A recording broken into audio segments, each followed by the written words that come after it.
All right, Jimmy Kimmel was right. Jimmy Kimmel was 100% right about one thing yesterday. Not everything. A lot of it was lying. A lot of it was falsehoods. A lot of it was just pure political propaganda. But he was right about one thing that he said in his late night apology yesterday. And I'll play that for you here in just a minute. Also, we have breaking news about the shooter, 29-year-old Joshua John. Joshua John is the shooter who killed a couple of ICE detainees in Dallas in just a minute. We'll bring you the latest on that as well. Plus, the Democrats apparently are the party of political terrorism. I mean, that's not me saying it. That's the Democrats saying it. We'll bring you all that proof here in just a minute. What's up? This is Mark K. Saves the Republic. Thanks so much for joining me today. Don't forget to subscribe to this here channel, wherever you're listening, whether it's YouTube or Facebook. I don't know if maybe you're on the Rumble. If you're listening to the podcast, man, we would love it for you to subscribe to the podcast because the podcast is where it's at. It's portable. You can take it anywhere. You can listen in the car, the gym, wherever you want to go. And, we do it every single day. This is a fun fact. I've just figured out I'm in the top 1% of podcasters worldwide. Thank you very much. And that's not just me. That's all of us. Because of all of you who listen every single day and take part. You are part of a podcast that is in the top 1% of podcasts worldwide. So that is really, truly an awesome feat. Back to Jimmy Kimmel, though. Jimmy Kimmel returned to TV yesterday, which nobody really wanted, I guess, except Jimmy Kimmel. And he suffered through this apology video. And I didn't believe a lot. There's nothing really that Jimmy Kimmel said that I thought was accurate. There's nothing Jimmy Kimmel said well, that's not true. There was one thing Jimmy Kimmel said that I thought was completely on the money. This show is not important. Yeah, that's exactly. That was exactly when he said that. I was like, finally, we get some honesty from Jimmy Kimmel. This show is not important. Right. That's just. Could you have said it? Truer words were never spoken on ABC or any other network than Jimmy Kimmel telling us his show's not important. But he went through the whole. Gosh, he went through the whole apology here and I guess, you know what, we'll get to it. We'll get to it here in just a minute. I do want to start with what's going on in Dallas. So in Dallas, there was a shooting at an ICE facility, a couple shots by a gunman named Joshua John. This is just breaking now. He was 29 years old. Joshua John, the gunman, and that's Jahn. In fact, I'm going to try to pull up the news here real quick so we can get the latest, because like I said, we're just now getting information about the identity of the shooter. But this was a targeted attack on an ICE facility, and this shooter fired into an ICE van that I assume he thought had ICE agents in it, but it also had detainees. And the way I understand it, what happens is he killed two detainees. And hold on one second. He killed two detainees, and I think injured a third. Let me get all the information here for you real quick while I'm pulling that up, and we will look. It's all late breaking. But one of the things that was truly interesting about this whole thing. Oh, here we go. Looks like we're pulling up Fox News now. One of the things that was truly interesting about this whole thing was the response. The takeaway from all of this of Ted Cruz. Here we go. The rhetoric has to stop. There are people out there who are That's not what I wanted. I wanted to online, and they're coming and they're doing acts of violence against ICE employees. You know, we should mention there were the shootings at ICE facilities in Texas not long ago. Add to this, and then you have the shooter. Who sources identified to Fox News as 29-year-old Joshua John. We're trying to find out more about this individual who takes a gun. Looks like, according to the stripper clip that we saw a picture of posted by the FBI director, that it was just a typical hunting rifle with a capacity of 5 cartridges. It was a German Mauser, but okay. Takes that weapon, aims it at the ICE facility, starts firing at will, and then takes their own life. And is it this rhetoric that people just keep doubling down on that suddenly causes someone to snap? You know, with kind of borrowing a little bit from my behavioral analysis friends, you just don't know what reaches a individual and what breaking point they have. And although many people can kind of, flick this rhetoric off as being just that, political rhetoric, it does affect a number of people. And I think today, John, with all of the various sources that people are getting information, or ones they maybe want to lock themselves into with regard to social media or news outlets, and they're hearing it over and over again, the fragility of people where they are at any particular moment may lead them to commit one of these acts. But the other thing, too, John, as we look into this investigation, and the FBI is doing this right now, is to find out, where did this person, where were they getting this information from? Where was he being, if you want to call it, kind of radicalized to conduct one of these acts? Who was he around? Was he talking to other people about this? It's the same thing they're going through right now, still on the heels of the investigation of the Charlie Kirk assassination, is to find out who else might be in the orbit of this person who may have either encouraged, provided information, in any way knew about these plans and didn't come forward. So, there's still a lot of stones to be turned over in this investigation. All right, so there we go. So that's the latest from Fox News about Joshua John, who has now been identified as the shooter. The FBI, Kash Patel, he released a photo, by the way, of the cartridge. They found these bullets. They found these casings near the scene of the crime, and guess what? One of them had political rhetoric written on it. It said anti-ICE. I don't know if you can see it there. Let me see if I can. I don't know if I can zoom in, but it says anti-ICE. It's etched on one of the bullets. So it's very similar to what we saw with Charlie Kirk. Ciao Bella, ciao Bella, ciao Bella, ciao. Hey, fascist, catch, all that kind of thing. Similar to what we saw with the shooting in Minneapolis into the Catholic Church, which killed 2 young students while they were praying at the altar of the Lord. So we're seeing, again, I don't want to draw comparisons, but let's draw comparisons. In the last 3 high-profile murders, Charlie Kirk, the Catholic Church, and now these ICE detainees in Dallas, we've seen shooters with rifles who have etched or written anti-Trump or anti-Republican or anti-law enforcement messages on either the weapons or the shell casings or both. And so, look, I mean, I'm not going to draw conclusions here, but let me just draw a conclusion here. I don't believe Republicans write on their bullets. Okay. I have a lot of bullets. I'm a Republican. I've never written on a single one. Never once have I taken a bullet and said, you know what I'm going to do? I'm going to etch a political message on this bullet. That just doesn't happen. None of my friends who are conservative or who are hunters that I know of have ever written political phrases or phraseology on their bullets. It's not really a Republican thing. It's more of a, it's more of a left-wing lunatic thing. And I'm just going to leave it at that. But Ted Cruz, he was very upset at this, and he had the right to be upset at this because this, as he believes, and as you just heard that guy say there, and as people are going to be talking about now for weeks as they investigate this, this is a direct correlation from the rhetoric on the left that has been ramped up against ICE agents. We saw rhetoric on the left against President Donald Trump last year, and it ended in not 1, but 2 assassination attempts, both of which faltered. One came very close. The other one, that doofus, Ryan Routh, that guy was totally found out, man. That guy was the worst assassin ever. Thank God he's going to spend the rest of his life in jail. We have that story coming up too. But all of this comes from political rhetoric. If you say Donald Trump is a criminal, Donald Trump is Hitler, Donald Trump is a Nazi, Donald Trump is a white supremacist, then people in their heads are going to be like, well, I can't let somebody like that become president. Let me go to Butler, Pennsylvania and try to take him out. And then when that fails, you have somebody else go, oh my gosh, the Nazi white supremacist guy is still going to be, he's still running for president. Now I got to go down to Miami, hang out in the bushes by the golf course and try to take him out. But oops, the Secret Service saw his gun pointing through the foliage and they arrested him and they took him away. And he was in the free state of Florida. Now Ron DeSantis and the DA are going to put him away for, well, the rest of his life.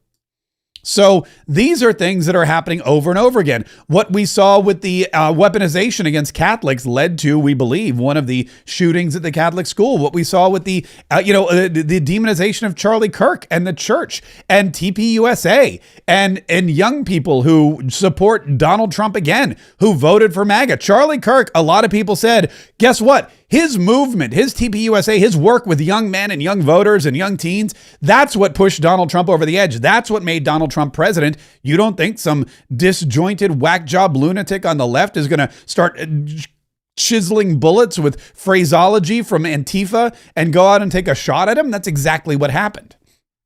That one was successful, unfortunately, and sadly, and led to, well, a whole change in our political discourse. But Ted Cruz said, this has got to stop. Gavin Newsom yesterday, just hours before this happened, said ICE is authoritarian. And if it were me, I would push back against them. That's happening in the United States of America. Masked men jumping out of unmarked cars, people disappearing, no due process. No oversight, zero accountability happening in the United States of America today. People ask, well, is authoritarianism, you're being hyperbolic? Bull, we're being hyperbolic. If you're a black and brown community, it's here in this country. That's Gavin Newsom on Stephen Colbert's show, which I thought was canceled. I guess they have till March or something. That was Gavin Newsom, the governor of California. But that's an elected Democrat politician, somebody who wants to be president and may unfortunately actually be their nominee. That's him on Stephen Colbert campaigning to the best of his ability by saying, if you're a black or brown person, your reality is that someone's going to pull up in an unmarked vehicle with a mask on. They're going to jump out. They're going to haul you away. No due process. You're going to disappear. And we're not being hyperbolic. BS, we're being hyperbolic. That is happening in America today to black and brown people. That, of course, is a lie. It's happening to illegal criminal aliens who are being deported by ICE agents. And the only reason they're in unmarked cars, the only reason they're masked, the only reason they don't wear any kind of identification is because the lunatics on the left are going to etch their name on a bullet casing and camp out outside their house, waiting to take their shot. That's how it works these days. And Gavin Newsom is one of the biggest accessories to whatever crimes are being committed. And so I'm deeply proud that I had the privilege of signing the nation's first bill to address the issue of masking. Also to require, you have simple identification, to your point. I mean, if some guy jumped out of an unmarked car in a van with a mask on, tried to grab me, I mean, by definition, you're going to push back. You're going to push back. If an ICE agent jumps out of a car and tries to arrest you, push back. It's Gavin Newsom's message to America. That's Gavin Newsom's message to Californians. That's Gavin Newsom's message to illegal immigrants. If you're here illegally and a car pulls up and an ICE agent jumps out and he's got a mask on, push back. I'm not putting words in his mouth. He's not being hyperbolic. He said, you're going to push back by nature. And so these are not just authoritarian tendencies. These are authoritarian actions by an authoritarian government. You saw what Stephen Miller said last week.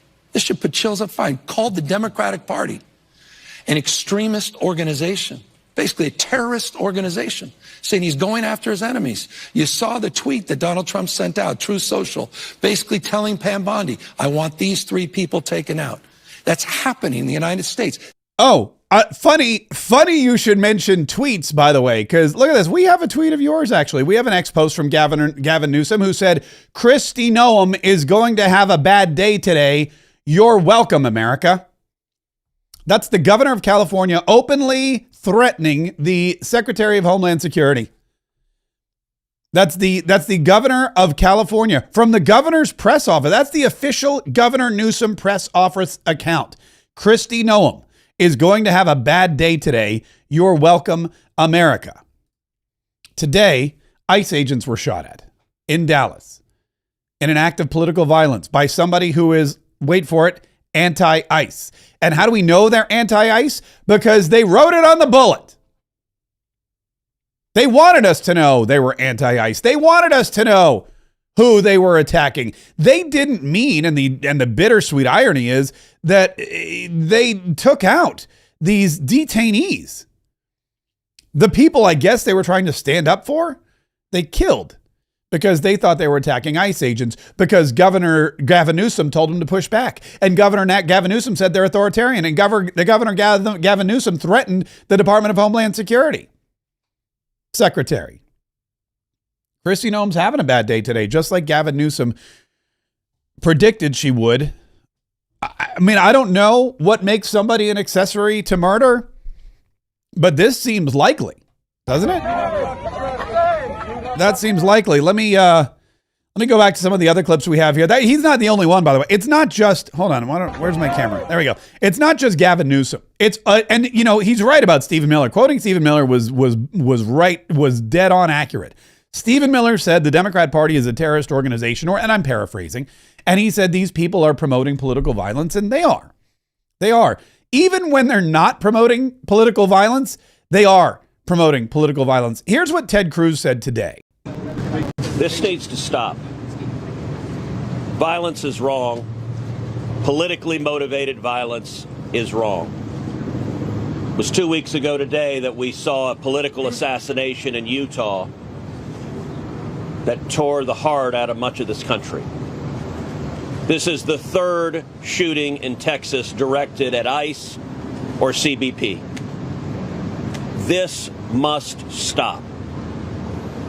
To every politician who is using rhetoric demonizing ICE and demonizing CBP, stop. To every politician demanding that ICE agents be doxxed and calling for people to go after their families, stop. This has very real consequences. Look, in America, we disagree. That's fine. That's the democratic process. But your political opponents are not Nazis. Yeah, your political opponents are not Nazis. Unless, of course, you're Democrats. If you're Democrats, then your political opponents are Nazis. And they're the ones that are responsible. Listen, this is J.B. Pritzker, the governor of Illinois. This is J.B. the Hutt. He's out there just, I believe this was last week, comparing his political opponents to, you guessed it, Nazis. How do you prove to somebody that you're a U.S. citizen? Your accent? The color of your skin? That's not the country we live in. You know, you shouldn't have to walk around with papers the way that they did in the early days of Nazi Germany to prove that you belong and that you're not one of them. And that is essentially the kind of country that we're becoming if you allow ICE to simply grab people after racial profiling. Oh, that's right. Not only are they Nazis, but they're racial profiling. They're looking around, they're driving around, they're grabbing black and brown people off the street, they're shoving them in cars. They're saying, "Show me your papers. I would like to see your papers." And if you don't have your papers, guess what? You're going to CCOT? Is that what J.B. Pritzker is trying to say? He's not the only one. John Larson from, I believe, California was screaming and yelling about Donald Trump and ICE being SS agents. This is not Germany. That's the SS and the Gestapo. This is the United States of America. Unmask yourselves. Yeah, so Ted Cruz says, look, your political opponents are not Nazis. But J.B. Pritzker says, oh, yeah, they are. John Larson says, yeah, they are. Jasmine Crockett said, not only are they Nazis, they're slave drivers. Do you remember this? But as somebody who understands history, when I see ICE, I see slave patrols. Now, I never lived through the slave patrol period, but if you know the history of policing in this country, then you understand that they were born out of slave patrols. Slave patrols. That's what the Republican, that's what ICE is. ICE is slave patrols, not paw patrols. Not paw patrols, slave patrols. That's what they are. They're not looking for illegal criminals to deport because they're here illegally. They're slave patrols. Slave patrols, Gestapo, show me your papers. That's the Democrat Party repeatedly calling the Republican Party, Donald Trump, and ICE agents, more importantly, law enforcement agents, calling them Nazis. And I don't know, I'm going to be honest with you, I don't know the political affiliation or orientation of every single ICE agent out there, but I have to imagine in an organization with 10, 20, 30,000 individuals, they're not all Republicans. I have to imagine you have some Democrats in the ICE in the slave patrols. I have to imagine that you have some Democrats in the ICE brigades or the Gestapo. I have to imagine there's some independents, maybe even some libertarians. Could you imagine that? Libertarians? And are there icy libertarians? Probably. But they're just saying, oh, all these people they're all just part of one party, and that's the Nazi party. Hillary Clinton, just this morning, she tried to calm everybody down a little bit. She tried to explain that we all need to stop pointing fingers and scapegoating each other. And then she immediately, in the next breath, pointed fingers and scapegoated. That raises a larger question. I mean, we have, and I include myself, we have got to stop demonizing each other. Exactly. Okay, this sounds, doesn't this sound like it's going to a good place? Hillary Clinton says, listen, we've got to, and I include myself in this, Mrs. Basketful of Deplorables herself. The woman who said half the country could fit in a basket called deplorables or whatever. They're a basket full of deplorables. She literally insulted half of the countries and said that we are deplorable, the worst of the worst. This is a woman who attacked Donald Trump and his supporters repeatedly with lies about who we are and what we stand for. And now she's saying it starts off really, really well. You know, I'm including myself in this. But then it goes, but then in true Hillary Clinton, then she just, F's it all up. Here it is. That raises a larger question. I mean, we have, and I include myself, we have got to stop demonizing each other. Exactly. Yeah. Now, I think most of that right now in our country's history is coming, from the right, coming from people who want to dominate. They want their point of view. Okay. She was so close, wasn't she? She was so close. We've got to stop demonizing people. And I include myself. But I will say this. It's all those right-winglers. It's all those people on the right that are doing it. We've all got to do it. I do it too. But you know who really does it? Donald Trump and his supporters. That raises a larger question. I mean, we have, and I include myself, we have got to stop demonizing each other. Exactly. Yeah. Now, I think most of that right now in our country's history is coming, from the right. I mean, she was so close. She couldn't bring herself to do it. It's like when I argue with my wife, I go, no. I totally apologize. It was my fault. But, and then, you just stop at the my fault. Just stop at the my fault. Don't ever go to the but. There's no but when you're arguing with your wife. If you're apologizing, there's no buts in apologies. It's just, I apologize. But, you're the one really to blame here. That negates everything that you say after the fact. From people who want to dominate. They want their point of view. Writing out slavery from history, that doesn't make it go away. We have got to stop with the finger pointing and the scapegoating. By the way, all that, we've got to stop finger pointing and we've got to stop scapegoating. And most of that finger pointing and scapegoating is coming from the right. I'd like to point that out. Me too. I do it too. But most of it, it's from the right. We got to stop. That's Hillary Clinton trying to reach across, trying to offer some kind of olive branch. Have legitimate disagreements. Right. I mean, how do you provide quality, affordable health care to everybody? Let's figure that out. How do you deal with what's going to be job loss from AI? Let's get working on that.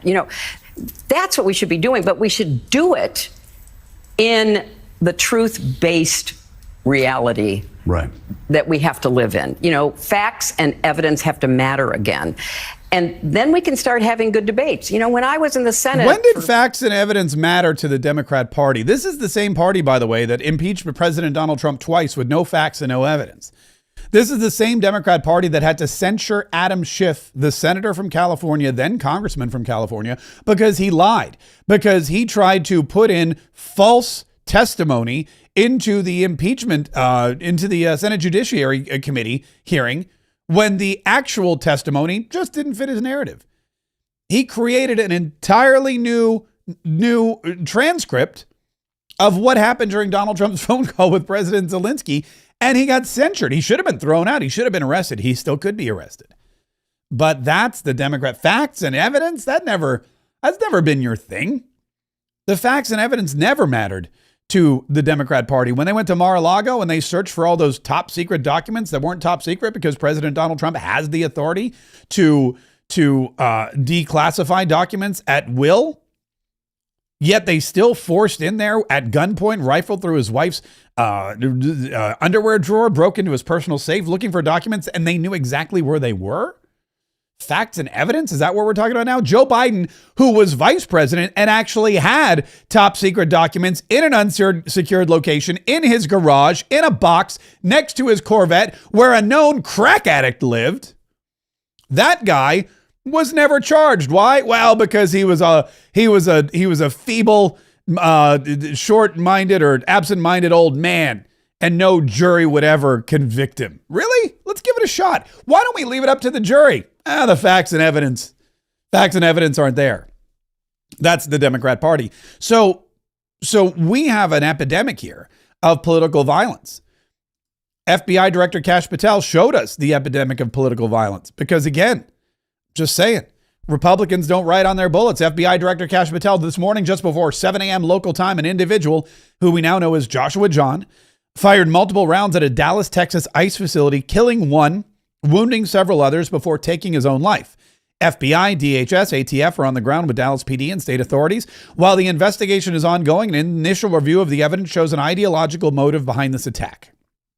One of the unspent shell casings recovered was engraved with the phrase anti-ICE. More updates will be forthcoming. These despicable, politically motivated attacks against law enforcement are not a one-off. We are only miles from Prairie Land, Texas, where just 2 months ago, an individual ambushed a separate ICE facility targeting their officers.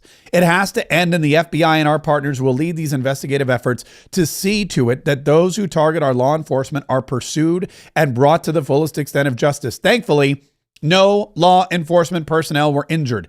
Please pray for the injured and deceased. Do you remember La Monica, which is French for the Monica?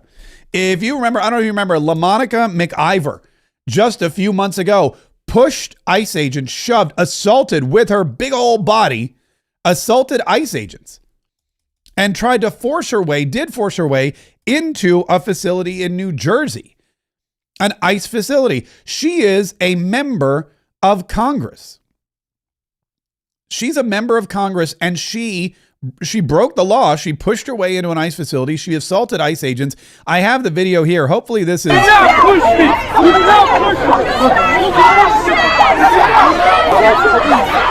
you guys remember this. There she is. She is just... And she's a scary woman. Now, that's a scary woman, man. And I know you're an ICE agent. I know you're wearing Kevlar and you're fully trained and all that kind of stuff. But you see a woman like that coming at you, I'm just saying it's lucky that nobody was harmed in this.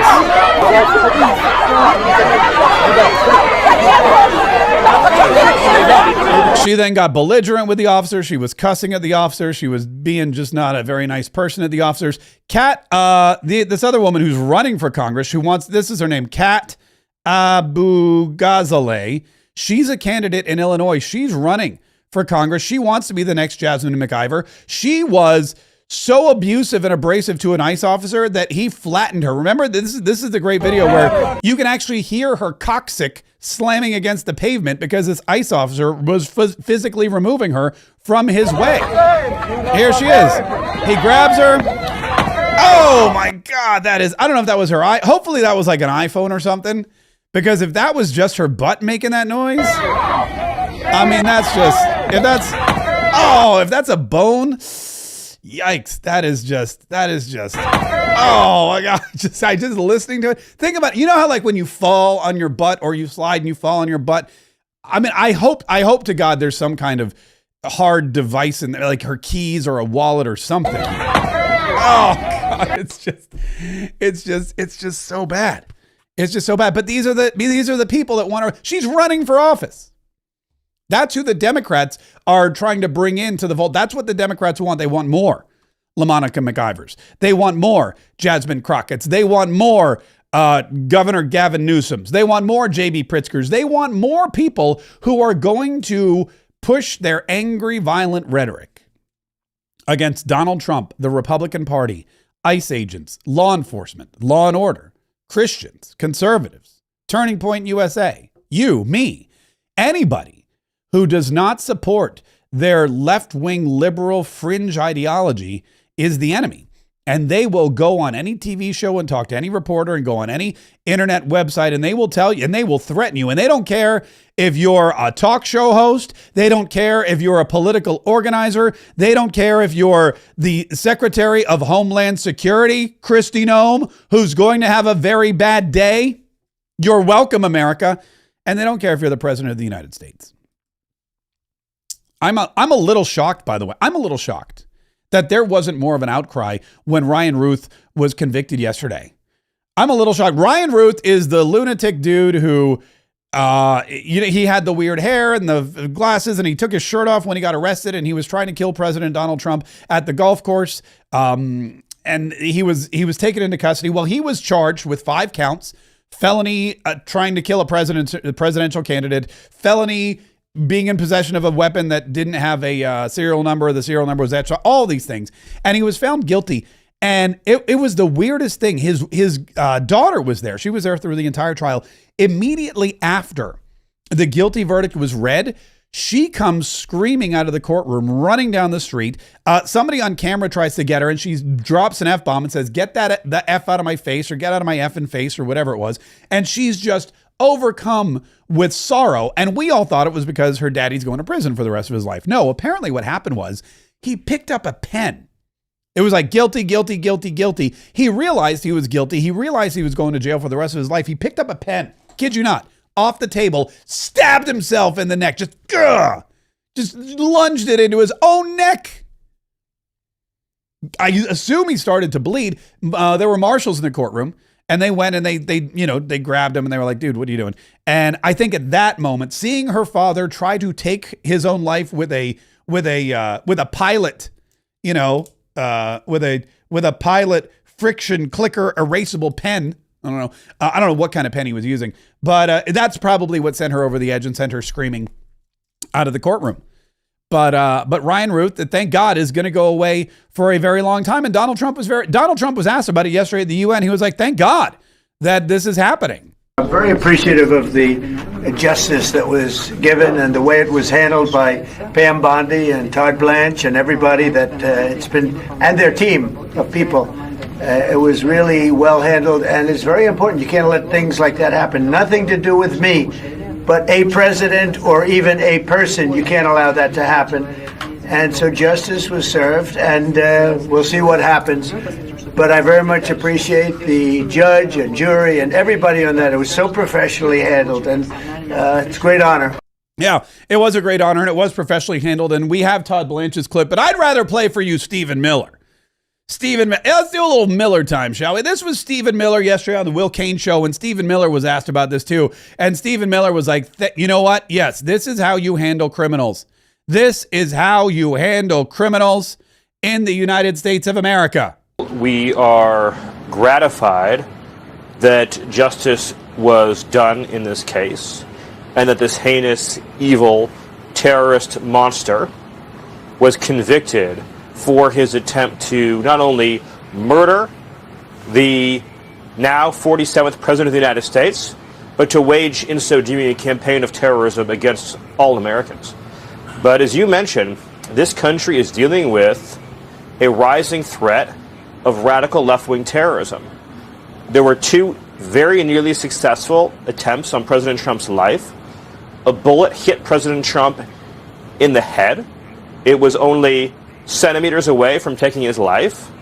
This second attack that we're talking about today, the president was moments away from walking directly into that line of fire. Of course, the healthcare CEO was brutally gunned down by another self-described so-called anti-fascist that was then celebrated by other self-described anti-fascists, who of course are really communist revolutionaries. And the heartbreaking assassination of our dear friend Charlie Kirk while speaking at a college campus, billions of dollars in property damage by Antifa and other far-left rioters, organized criminal campaigns of doxing and violent intimidation, 1,000% increase in violent attacks on law enforcement. These are not isolated incidents, Will. It is part of an organized campaign of domestic terrorism. It's sophisticated, it is well funded, it is carefully orchestrated, and it's designed to prevent the lawful democratic process from occurring in this country through violent political means. That's a great point he brings up. He talks about the rising threat of radical left-wing terrorism. And then he itemizes all of these terrorist events that have happened from people who have, whether they're officially organized or funded by left-wing lunatics, remains to be seen. But people who have self-identified with left-wing radical organizations like Antifa, who date transgender people or claim that they're, transgender warriors for good or whatever it is. You've got all of these people. I mean, when was the last time? Because Hillary Clinton says, look, it's mostly coming from the right. Oh, really? When was the last time Joe Biden was the target of an assassination? Let me think. I don't remember Joe Biden ever being the target of an assassination, let alone 2 assassinations, let alone the ones we don't even know about. Do you remember Matt Gaetz saying that there were 5 assassination squads currently that they knew of hunting down President Donald Trump? You think that there's fewer now that he's president? Iran, North Korea, pardon me. Some other country, Russia, I'm sure has one out there. And not to mention the homegrown terrorist organizations that are going after President Donald Trump, the ones we know of. It's insane. When was the last time a left-wing influencer, I don't even know any that are worth mentioning. When's the last time a left-wing influencer with a huge following was gunned down at one of their campus rallies? It's just, it's escaping me. It's just escaping me. When's the last time a liberal CEO was killed by a right-wing radical lunatic just because he ran a very profitable company? I'm shocked, by the way, that Ryan Ruth is not getting the Luigi Mangione treatment. I'm shocked that there aren't people running around saying free Ryan Ruth. Maybe there are, but they're not getting any publicity. That's the one thing that really shocks me a little bit about all of this. Is that the left has not yet embraced him as a folk hero. Speaking of embracing people as folk heroes, we got to get to Jimmy Kimmel. But before we do, not only has Donald Trump, not only has he brought law and order back to this country, and not only has he deported illegal immigrants, and not only has he created a kind of almost utopian United States society where we have everything turned around and going back in the right direction, but also what he's been able to do and accomplish with the economy in a very short period of time, in just 6 short months, is incredible. And if you want to look at how well the economy is doing, look at personal investments. And if your personal investments aren't doing as well as everyone says they should be doing, maybe you're investing in the wrong thing. Stock market, okay, that's fine. 401ks are good. They go up and down though. Bitcoin, I mean, if you understand Bitcoin, sure, invest in it, but know that that's a volatile investment as well. But gold has been, continues to be, and is breaking records as the all-time greatest safe haven investment. Augusta Precious Metals, your premier gold IRA company, has a free gold guide for you for 2025. If you've got $100,000 in the stock market and you're like, I don't know about this. If you've got $100,000 or more in an IRA or some kind of 401k, you're like, you know what? I'd like to get not 5 or 10 or 15%. I'd like to get 25% or more return on my investment. Request your free gold guide from Augusta Precious Metals. They'll help you diversify your savings into gold. They're highly rated by the Better Business Bureau. They have 4-star ratings from the highest investment periodicals and organizations. And if you go to getmarksgold.com, you like I said, you can get this free gold guide from Augusta Precious Metals. We put the link directly in the description of this video. Or if you're listening to the podcast and you want to know about the true safe haven investment that is gold, and the fine folks at Augusta Precious Metals who will offer you an incredible IRA opportunity, then go to getmarksgold.com or click in the link of this video.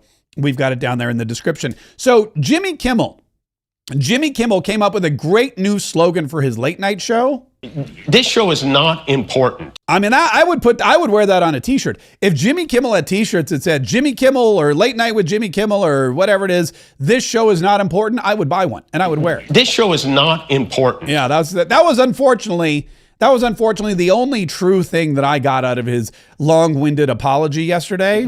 This show is not important. And after he came back, after ABC and Disney caved, and they brought him back to a lot of stations, but not all, because Sinclair and Nexstar continue their boycott of Jimmy Kimmel. He's not on in Seattle, Washington, as he pointed out during his apology. He's not on in various different cities, like, for example, St. Louis or Washington, D.C. If you're in Washington, D.C., you can't actually watch the Jimmy Kimmel show because it's being blocked by Sinclair, which owns the local ABC affiliate. It's okay, though, because as Jimmy Kimmel will tell you, his show's not even important.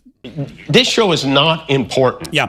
But anyway, but what is important is that a lot of people tuned in and they wanted to see him apologize. They wanted to see him apologize to Erica Kirk and to Charlie Kirk and his followers and everybody else, and to the MAGA people that he insulted by saying that it was a MAGA man who shot him as one of their own and that they were scoring political points, and all the reasons he got ripped off the air in the first place. Everybody was waiting to hear him apologize, and guess what he didn't do? He didn't apologize. He did the two things that Jimmy Kimmel is great at doing: lying and crying. Lying and crying. That's all. That's really what the show should be called. Jimmy Kimmel, lying and crying. This guy has cried on live television more than, gosh, anybody I've ever seen in my entire life. I mean, this guy is, there's so many tears on late night TV, and late night used to be funny. Now it's like he cries all the time. Every time he goes viral, it's because he's crying about something. And I'm like, what kind of comedian? What kind of comedian? You don't have jokes? I don't get it. But that's Jimmy Kimmel. That's Jimmy Kimmel's thing. So he comes back and he feigns these tears, and I really don't think that they're real tears because, well, here, I'll play you the apology. Here it is. Here's what he said. Have to stand up to it. I've been hearing a lot about what I need to say and do tonight, and the truth is, I don't think what I have to say is going to make much of a difference. If you like me, you like me. If you don't, you don't. I have no illusions about changing anyone's mind. But I do want to make something clear because it's important to me as a human, and that is, you understand that it was never my intention to make light of the murder of a young man. I don't think there's anything funny about it. I posted a message on Instagram on the day he was killed, sending love to his family and asking for compassion, and I meant it. He meant it. Will do. Okay, so Jimmy Kimmel, he didn't mean to make light of the murder of a young man. Insert tears here. Sniffle, sniffle. He even posted a message on Instagram asking for compassion. Wow, I don't follow Jimmy Kimmel on Instagram, so I didn't see it. But here's what's shocking to me. As I'm piecing this timeline together, as I'm listening to Jimmy Kimmel, and I didn't watch it live because, again, I don't even know if it's airing where I live, but I just watched it this morning on the internet. Here's what's interesting to me is that Jimmy Kimmel says, and the timeline is Charlie Kirk gets assassinated, killed, murdered in cold blood in front of the entire world. Jimmy Kimmel posts something on Instagram asking for compassion. Jimmy Kimmel then goes on his late night talk show, makes fun of Charlie Kirk, says he had it coming, and then lies about who was to blame for the murder, pinpoints the MAGA conservative movement, says that it's one of their own. MAGA conservatives are out there trying desperately to make it seem like it wasn't one of their own and trying to score political points off of his death. That happened immediately after. So Charlie Kirk gets killed. Jimmy Kimmel's so compassionate and so emotional about it. He posts this message of compassion on Instagram and then rips him to shreds and points fingers at the Republican Party. Notice he has not yet apologized for what he said. Nor was it my intention to blame any specific group for the actions of what it was obviously a deeply disturbed individual. How is it not your intention? How is it not your intention? Hang on, I just want to make sure. Hold on.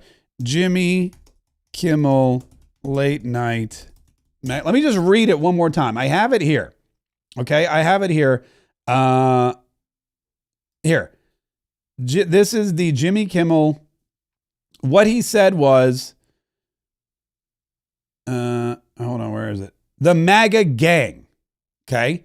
He said the MAGA gang, called MAGA a gang, first of all, and then said they were trying to use it to score political points. Let me just find the exact quote because I don't want to be Jimmy Kimmel.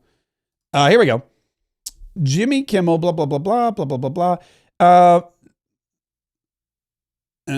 Okay, here he said the MAGA gang was desperately trying to characterize this kid who murdered Charlie Kirk, martyred also works, as anything other than one of them. And they're trying to score political points from it. So the MAGA gang was trying to characterize the kid who murdered Charlie Kirk as anything other than one of them, which means he was insinuating that that this guy who killed Charlie Kirk was part of the MAGA gang. And now he's saying, I never meant to point the finger at any one group whatsoever, except, of course, that's exactly what you did. That was really the opposite of the point I was trying to make. But I understand that to some that felt either ill-timed or unclear or maybe both. And for those who think I did point a finger, I get why you're upset. Okay, now that almost, this is the Hillary Clinton. That almost seemed like an apology because he said it was ill-timed and it was, he goes, and to those of you who felt that that's what happened, it seemed like he was going to say, I apologize. But that's not what he said. He refused. I was trying to make, but I understand that to some that felt either ill-timed or unclear or maybe both. And for those who think I did point a finger, I get why you're upset. If the situation was reversed, there's a good chance I'd have felt the same way. But the situation was, see, that's the thing. Oh, yeah, if the situation were reversed, I'd feel the same exact way. The situation wasn't reversed. The situation was the situation. A Republican, Christian, conservative icon was murdered for political purposes, for political reasons. You made fun of it. You pointed the finger at the group that he actually belonged to and said they were trying to use it to score political points. You got taken off the air. You came back. You cried about it, not because you're sad, not because you're compassionate, not because you're a nice guy, but because you're afraid of losing your job.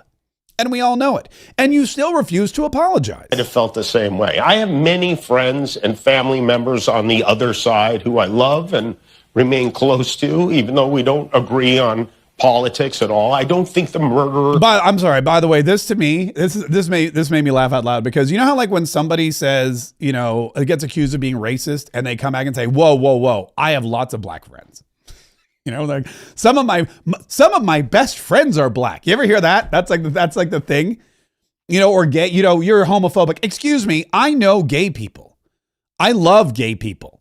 That someone's going to isolate that, I know. But that's basically, you know, it's the same argument. He's now saying, just so you know, I have lots of conservative friends and family members. Just so I'm not that guy. I'm not part of the political problem. I'm not the one spouting hate speech. I'm not the one accusing all Republicans of being terrible, horrible, no good, very bad people. Some of my best friends are conservative.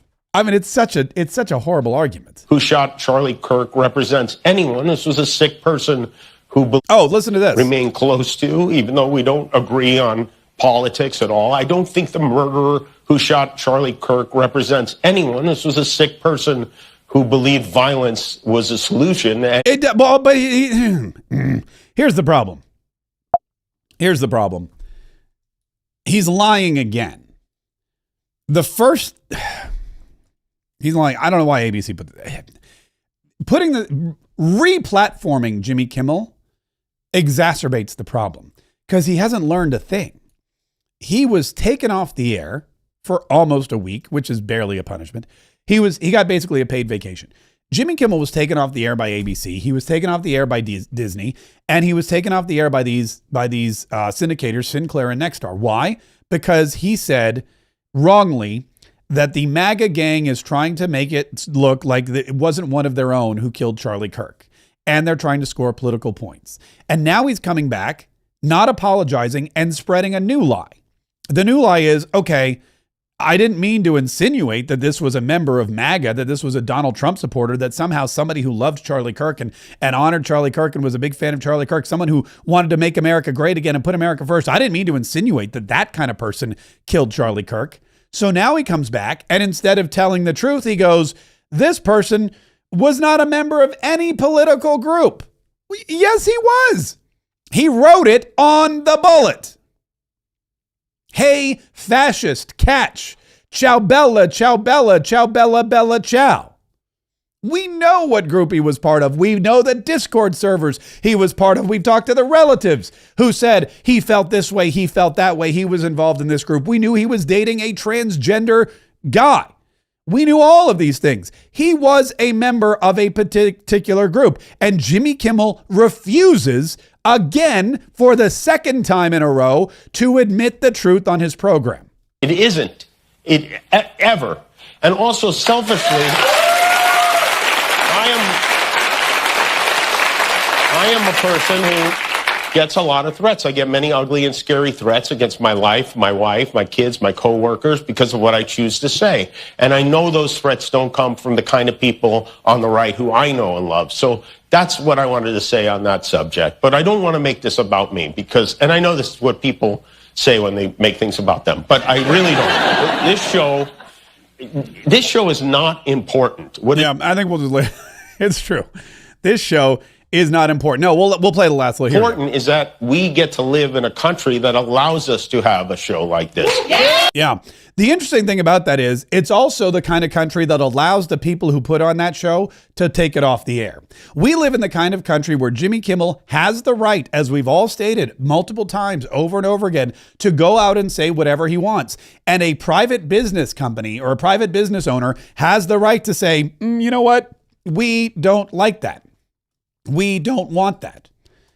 We don't approve of that. We are not going to air it.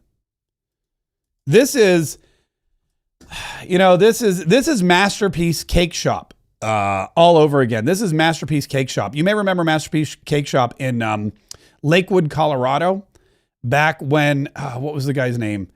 It was, Craig Mullins was the guy who filed against the cake company. Jack Phillips was the guy's name. Thank you. Jack Phillips owned the Masterpiece Cake Shop. And what happened was the gay couple was getting married, dude getting married. They walked into the Masterpiece Cake Shop and they said, we would like a custom designed wedding cake for our gay wedding. We want a custom designed wedding cake. We would like you to design, Jack Phillips, we would like you to design a cake for our man-on-man wedding. And Jack Phillips, a devout Christian who doesn't believe that marriage is between anyone other than a man or a woman. He believes in the biblical determination and definition of marriage. Man marries woman. Men can't get pregnant. He believes all that kind of stuff. So he said, I'm not actually going to make you a cake that's personalized because it's against my beliefs, but you're welcome to any other cake in the shop. He didn't turn them away. He didn't say, get out, weirdos. He didn't say, we don't serve your kind here. He said, I'm not comfortable making that kind of cake. However, if you see another cake, grab any wedding cake you want. Any cake in the store, I'll be happy to sell you. So instead of leaving in a huff and saying, well, we're never going back there again, they filed a complaint with the Colorado Civil Rights Commission. And the Colorado Civil Rights Commission basically tried to put Masterpiece Cake Shop out of business. They tried to bankrupt this guy, Jack Phillips. And he spent, 10 years and all the money he had in the world trying to fight for his right to not make a gay cake? Think about that. He had to fight for his right to not make a gay cake in the United States of America, when he has the right, which we've now learned because of the Supreme Court of the United States. The Supreme Court, this went all the way to the United States Supreme Court. Masterpiece Cake Shop Limited, petition versus Colorado Civil Rights Commission et al. Chief Justice John Roberts. And in the opinion, the majority opinion, they reversed the decision of the Colorado Civil Rights Commission, and Justice Anthony Kennedy authored the majority opinion, joined John Roberts, Samuel Alito, Stephen Breyer, Elena Kagan, and Neil Gorsuch, stated that although a baker in his capacity as the owner of a business serving the public might have his right to free exercise of his religion limited, blah, blah, blah, blah, they said, guess what? You do have the right to say you don't want to make this cake. It was about 10 years and a couple $100,000 too late, but it happened. So ABC, you would have to surmise, has the right to say, we don't want the Jimmy Kimmel cake in our bakery. We don't want this kind of hateful rhetoric in our bakery. We don't like Jimmy Kimmel's comedy. We don't like the fact that he's spewing mistruths and fallacies and making up lies about a political party that, hey, look, the majority of Americans voted for. No matter, despite what Kamala Harris said. Kamala Harris lying again on TV, on ABC, saying, oh yeah, this was the closest election in the 21st century. Ain't nothing close about this election. Ain't nothing close about this election. Donald Trump wiped the floor with Kamala Harris, not just in the electoral vote, but in the popular vote. Joe Biden had a better turnout than Kamala Harris nationwide. She didn't get any more votes in any more counties than Joe Biden did. But they're trying to tell you, oh, it's the right who's hateful. It's the right whose political rhetoric is over the top. It's the right. We need to stop. Mostly the right, Hillary. Myself included, but it's mostly coming from those guys over there. It's just crazy what's happening. I mean, it is really CNN, by the way. CNN, I thought they were doing okay. I thought CNN was on the upward I thought they were moving up in the world. CNN decided to jump on this ABC Kimmel story and come to his aid by getting Harry Enton, or whatever his name is, to run some numbers on Jimmy Kimmel's return to late night. Listen to, this is the guy, by the way, who always does the political polling, the Donald Trump polling, here's Donald Trump's poll numbers. Oh, here's what people think about Donald Trump. Oh, he's underwater. He's this, he's that, he's popular, yada, yada, yada. They were trying to do that, but basically what they did in this case was they tried to make Jimmy Kimmel more popular than he ever was. Listen to this. Huge, absolutely huge. What are we talking about here? Well, let's take a look at YouTube views, Jimmy Kimmel Live video views. The 6-month median, the median video only gets 240,000. Look how many views Tuesday night's monologue already has. 6.7 million. That's over 25 times as large as the median Jimmy Kimmel video normally gets. And I was looking, it is by far the largest video in at least 6 months. So if Donald Trump's idea was to give Jimmy Kimmel more press and more viewership, he absolutely did so. Of course, I don't think that is what Donald Trump intended to do. Do you have any sense beyond YouTube of just how big his appeal may have been? Okay, let's stop there for a second. So here's Harry Enton. He goes onto YouTube. Okay, now I'd like to point something out here. I don't know if you know this or not, but Jimmy Kimmel is not a YouTuber. Jimmy Kimmel does not get paid by YouTube. Jimmy Kimmel gets paid by ABC. And ABC's job is to produce a television show, a network television show that they can distribute through their syndication network, sell advertising for, that's going to get the most ad dollars or eyeballs on the ads that they air during the televised program. So Harry Enton going and pulling his YouTube numbers, that has absolutely nothing to do with viewership. Of course, the YouTube numbers are going to go up. It was the #1 trending topic on Google. And the reason it went up isn't because of Jimmy Kimmel. It's because they wanted to see what Jimmy Kimmel was going to say after he was taken off the air for saying bad things about Charlie Kirk. It's not like all of a sudden 6 million people are going to be diehard Jimmy Kimmel fans. I went and watched the clip on YouTube this morning. I'll not watch a Jimmy Kimmel clip again until he does something stupid or gets taken off the air permanently. But it's an odd comparison. If he were Mr. Beast and they're like, hey, Jimmy Kimmel's videos were the most popular ever, okay. But he's not a YouTuber. He's a television host. So then they ask, all right, well, let's talk about his television numbers. A lot of people wanted to clearly watch this from all facets of not just in America, but this is from around the world. That's exactly right. So we got this 6.7 million. I will note that number is up already about 700,000 from the last time I checked, which was about an hour ago. But take a look here. Record high Google searches last night for what time is Jimmy Kimmel on? You wouldn't have to check what time Jimmy Kimmel was on if you were a regular viewer. The reason that people were checking what time Jimmy Kimmel was on, because he was potentially pulling in a lot of viewers who normally didn't watch. And get this, it was... All right, and that's a great point. So basically what he's saying is, look at this. Look at all these people that have no idea what time Jimmy Kimmel's show is on. CNN is, I think, trying to bolster Jimmy Kimmel's argument, but really they're just pimp slapping him. They're like, look at this. The #1 Google search, 10,000% increase on Google for what time is Jimmy Kimmel on, because don't nobody watch that show. Don't nobody know what time Jimmy Kimmel's on. That's why it was, what would have been even better is if nobody had to Google what time Jimmy Kimmel was on, because they all already knew because they were viewers. But they didn't. You Google something you don't know, and you don't know it because you don't care about it. That's why Jimmy Kimmel's Google search numbers were up 10,000%. CNN basically just outed Jimmy Kimmel as being exactly what Donald Trump said he was, low-rated and unpopular. Over 10,000%. My goodness gracious. This, of course, dates all the way back since 2004, basically since Jimmy Kimmel was first on the air. So no, it was not just on YouTube. There was a ton of interest, what we're talking about nationwide, worldwide, in terms of what time was Jimmy Kimmel on, because I don't normally watch him, but maybe I want to take a gander because maybe I'm interested to hear what he has to say. Jimmy Kimmel himself sort of said, look, when Disney did this, I went to them, I didn't like it, but he also said, thank you to Disney for keeping his show on.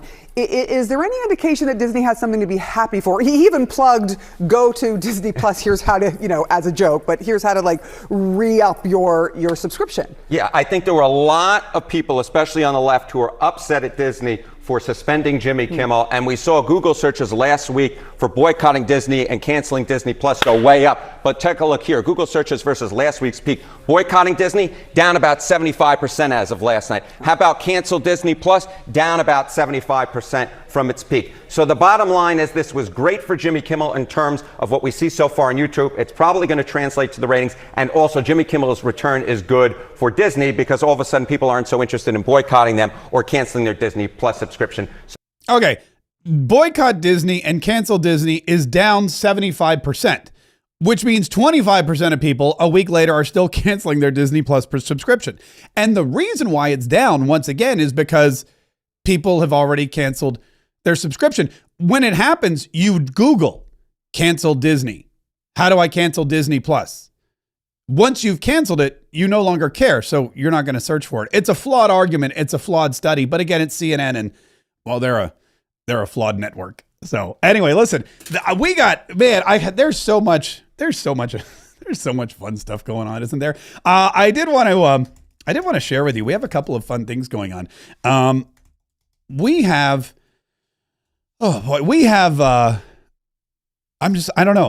having such a good day today. We have a brand new website for Mark K for Congress. If you haven't visited Mark K for Congress yet, do so. And we're adding to it constantly. For example, we added great new photos of me. How great are these photos? Thanks, Renee. These photos are awesome.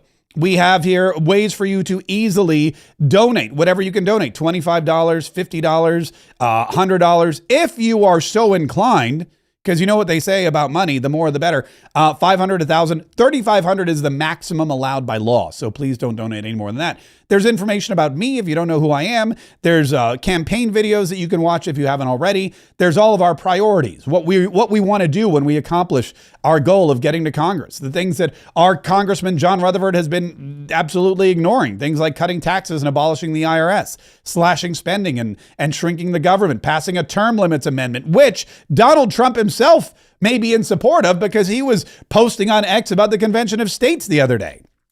Keeping the border secure, supporting veterans, which is hugely important, and protecting parents' rights in schools.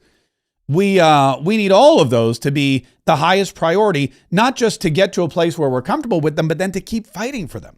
Because no battle is ever done. It's a constant battle against the lunatics on the left, as we see every single day. But we've added an events section because we're going to go out and do more events. For example, we're going to be at Pusser's Bar and Grill on October 6th. I believe that's a Tuesday night. We're going to have a fun free event. You can come meet me. You can talk to me. We can take some photos. You can pick up a free yard sign as well. That's Pusser's Bar and Grill in Ponte Vedra Beach, Florida. October the 6th, we're going to be at Megyn Kelly Live. November the 6th, Megyn Kelly and Ben Shapiro are coming to Jacksonville. We're going to be there as well at the Moran Theater. And you can come. We'll have some free stuff to give away. You can come hang out. You can say hello. You can flag me down. I'll be outside. I'll be inside. I'll be all over that joint. And we have more events that we're going to add constantly. So if you're interested, if you want to see some of the endorsements from some of the voters, or if you want to volunteer for the campaign, you can do all of that at markkforcongress.com. Right now, donating is super important. I ain't going to lie. Clicking that big donate button and donating whatever you can, 25, 50, 100, 500, 1,000, whatever you can donate right now would be super important and super helpful because we don't want LaMonica McIvers in Congress. We don't want the girl who got thrown on her butt in Congress. We don't want Jasmine Crockett or the squad in Congress, but they're there and there's going to be more of them there. And we need combative, constitutional conservatives with good Christian values and morals who are not upset or unwilling to fight them. If, God forbid, the Democrats get more seats, they got another seat. So there was an Arizona special election to replace one of the Congress people who passed away. And guess what? It went to the Democrats. That's another lost seat for the Republicans. The Republican majority in Congress keeps shrinking smaller and smaller and smaller. And history tells us that 97% of the time in the midterms, the party in power loses power in the House of Representatives. That's bad. That's horrible news for Donald Trump. It's horrible news for the Republicans. It's horrible news for the country. It means immediate impeachment unless we have some people who are willing to push back, unless we have people who are willing to fight back. And if we don't have people who are willing to fight back, or if we don't have people who are willing to push back, then we're going to be in a pickle. That's why I'm trying to get myself in a position where I can A, either continue to fight for Donald Trump's agenda, or B, fight against the Democrats should, God forbid, they win this thing and take control. Either way, the current guy, he's not up for the challenge. I am. That's why I need all the help I can get. MarkK4Congress.com. There's a link in the description of this video. Otherwise, you can support the show by supporting the show. Watch the show. Throw us we got a super chat from Jeff Tim today. Jeff Tim, I appreciate it. Mark, does this mean all Democrat politicians will now oppose gun control laws on the grounds they are Nazi? Maybe. It's a good point, Jeff Tim. It's a good point. I really appreciate it. We got a Rumble rant earlier today too, and we appreciate the Rumble rant. The Rumble rant that came in is from, I have it right here. It's from somebody. Wonderful. No cha-ching Friday, a cha-ching today. Here's for all you do. Mark K. Visit Vondaful.shop. Vonda, V-O-N-D-A, full, F-U-L.shop. So I appreciate all of your support all the time. And we're so looking forward to working with you, not just here on the podcast, but on a national level politically. And like I said, all your help helps, if that makes sense. Listen, we'll be back tomorrow with another edition of Mark K. Saves the Republic. I want you to tune in. I want you to be here. I want you to get the information and the inspiration and the entertainment and the enlightenment and everything you need to keep going. I want you to help spread the message, spread the word so that we can continue to grow our numbers, grow our movement, get more conservatives, combative Christian conservatives fighting for what's right. Fighting for against what's wrong. Fighting every single day so we can all save